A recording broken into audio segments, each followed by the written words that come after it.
ये एक romantic crime thriller movie है जो एक नकली नन के बारे में है जो एक स्कूली लड़के से बेइंतहा प्यार करती है और उसके लिए कुछ भी कर सकती है।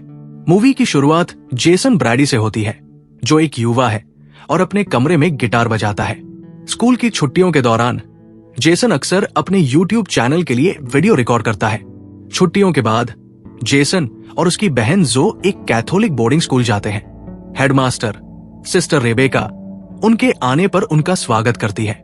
इस बीच प्रिंसिपल के कार्यालय से एक अन्य नन सिस्टर सोफिया चुपके से जेसन और उसके परिवार पर नजर रखती है। इसके तुरंत बाद सिस्टर रेबेका सिस्टर सोफिया से उसके कमरे में मिलती है।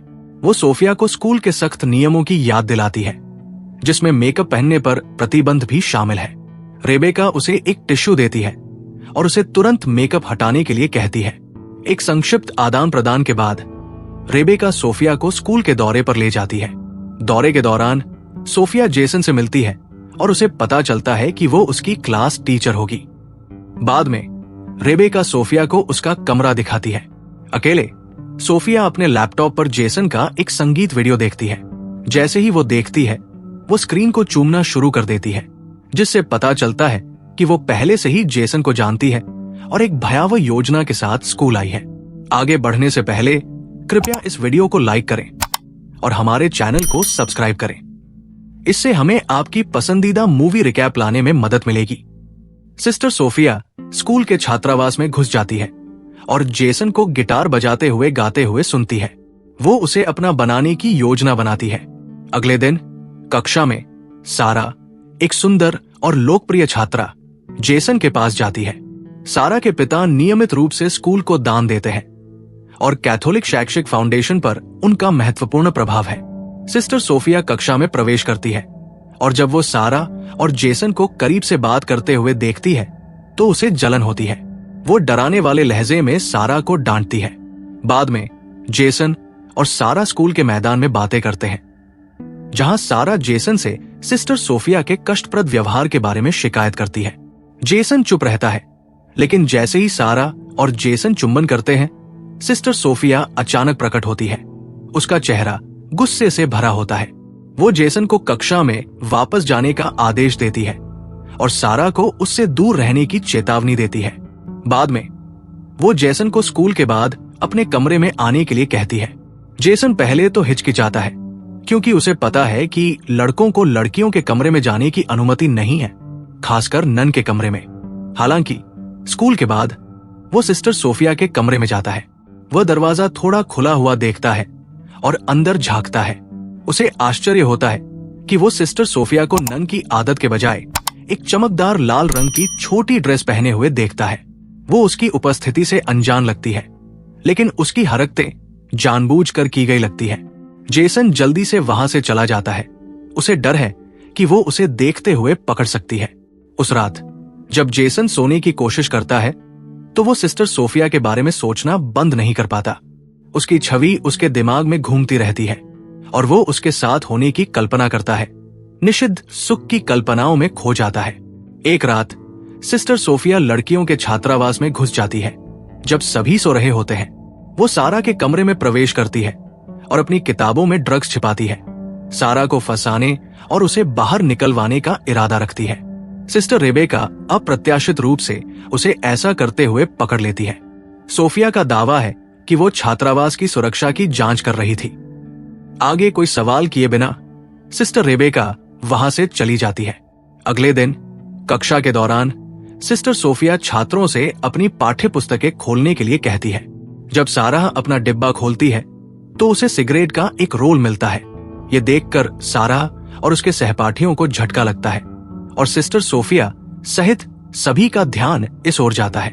सारा को प्रिंसिपल के दफ्तर ले जाया जाता है जहां वो रोते हुए कहती है कि सिगरेट उसकी नहीं है। उसके विरोध के बावजूद स्कूल उसे नियमों के अनुसार सजा देता है।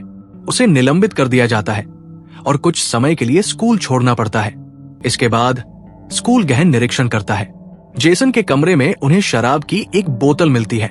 जब जेसन को दंडित करने का समय आता है तो सिस्टर सोफिया अन्य कर्मचारियों को उसे एक छोटी सी सजा देने के लिए राजी करती है।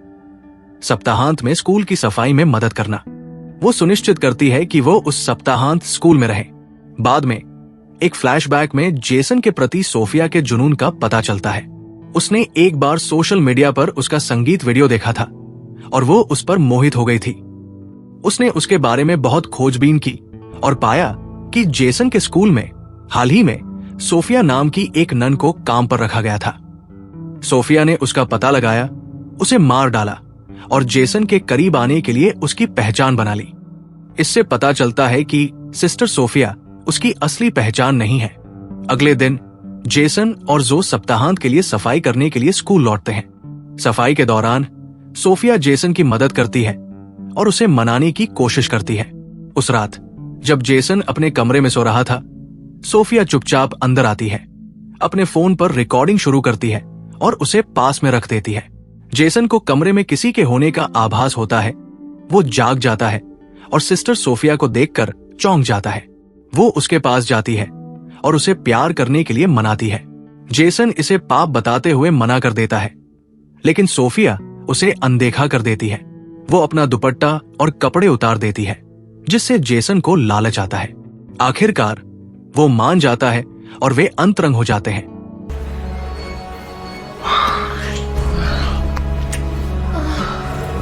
अगली सुबह जेसन को नन के साथ अपने किए पर बहुत ग्लानि होती है। बाद में जब जेसन दूर होता है, सोफिया उसके कमरे में घुस जाती है और उसके कपड़ों को सूंघती है। जो अंदर आती है और उसे पकड़ लेती है। सोफिया जो को डांटती है, जो फिर जेसन को इसके बारे में बताती है।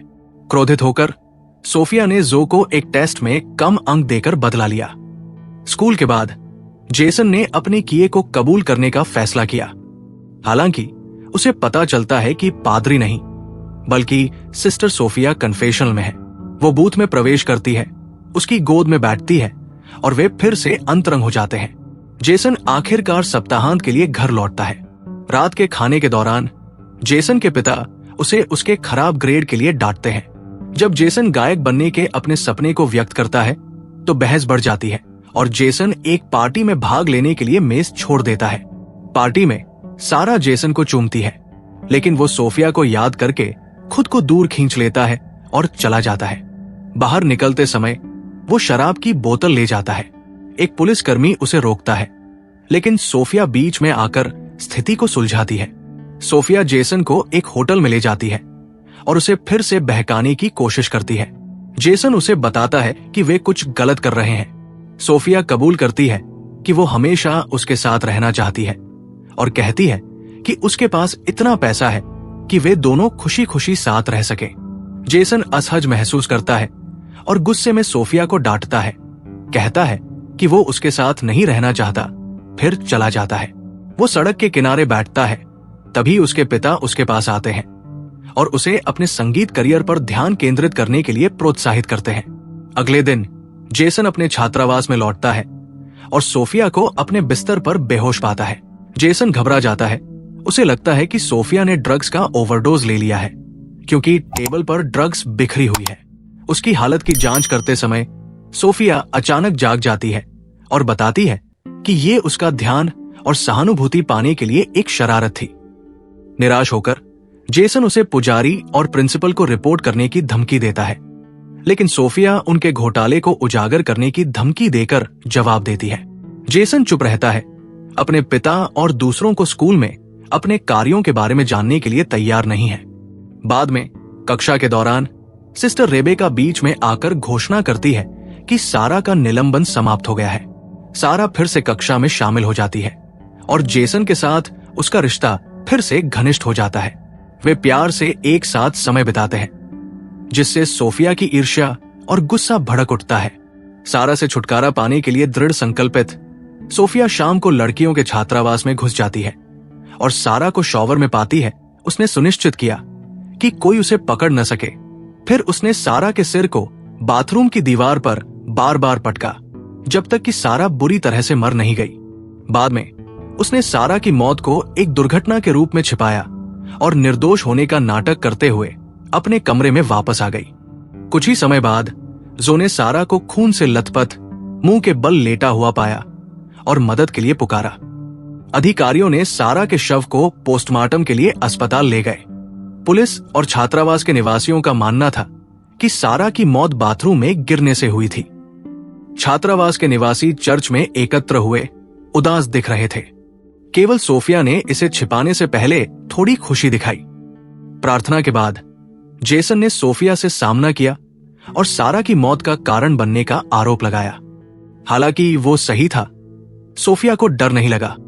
इसके बजाय वो क्रोधित हो गई और अपने अनुचित कार्यों का एक वीडियो दिखाकर उसे धमकाया। उसने जेसन को उसके अपराधों को उजागर न करने की चेतावनी दी।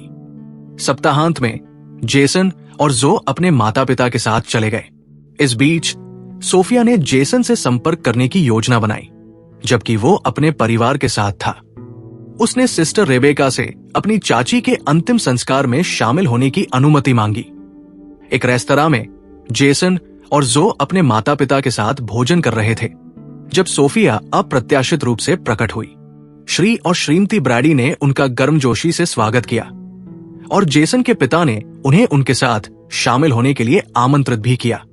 जब वे खा रहे थे, सोफिया ने मेज के नीचे जेसन की जांघ को छूकर चुपके से उसका मजाक उड़ाया। जेसन अचानक कांप उठा, बहुत घबरा गया। इस बीच सिस्टर रेबेका ने उस अस्पताल को फोन किया जहां सोफिया की चाची का इलाज चल रहा था। उसने शोक संवेदना के तौर पर एक गुलदस्ता भेजने की योजना बनाई, लेकिन अस्पताल के पास सिस्टर रेबेका द्वारा बताए गए मरीज का कोई रिकॉर्ड नहीं था।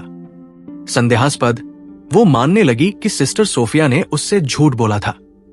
ब्रैडिस के घर पर जो ने जेसन पर दबाव डाला कि वो सिस्टर सोफिया के डिनर विजिट के दौरान अपनी घबराहट के बारे में बताए।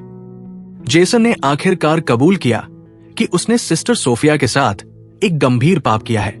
सच्चाई को उजागर करने के लिए दृढ़ संकल्पित जेसन और जो ने सिस्टर सोफिया की असली पहचान के बारे में जानकारी खोजी। वे उसके कमरे में घुस गए और उसके लैपटॉप तक पहुंच गए। वहां उन्होंने पाया कि उसका असली नाम लॉरा पैटरसन था।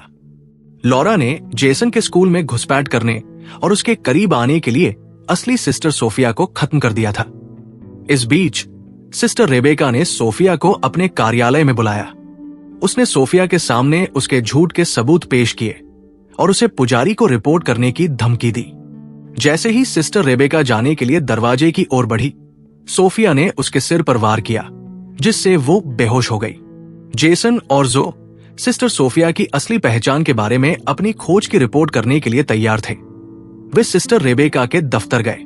उन्होंने दस्तक दी, लेकिन कोई जवाब नहीं मिला। इस बात से अनजान कि सिस्टर रेबेका अंदर बेहोश थी और सोफिया छिपी हुई थी, वे चले गए। जेसन और जो फिर चर्च गए और सोफिया से भिड़ गए। उन्होंने खुलासा किया कि वे उसकी असली पहचान जानते हैं और सिस्टर रेबेका को उसकी रिपोर्ट करने की योजना बना रहे थे। क्रोधित और हताश, सोफिया ने जो को बेहोश कर दिया और जेसन पर बुरी तरह से हमला किया। सिस्टर रेबेका आखिरकार मरी नहीं थी। वो सोफिया के पीछे दिखाई दी और उसे खींचकर दूर ले गई। सोफिया ने तुरंत जवाबी हमला किया और सिस्टर रेबेका पर हमला किया। जब सोफिया विचलित थी, जेसन ने मौके का फायदा उठाया। उसने अपनी जेब से एक पेचकस निकाला और सोफिया पर वार किया, जिससे वो तुरंत मर गई। और इस तरह फिल्म खत्म होती है। आपको कैसा लगा? हमें नीचे कमेंट में बताएं। और भी बेहतरीन वीडियो के लिए सब्सक्राइब करना और बेल आइकन दबाना न भूलें। अगली बार मिलते हैं।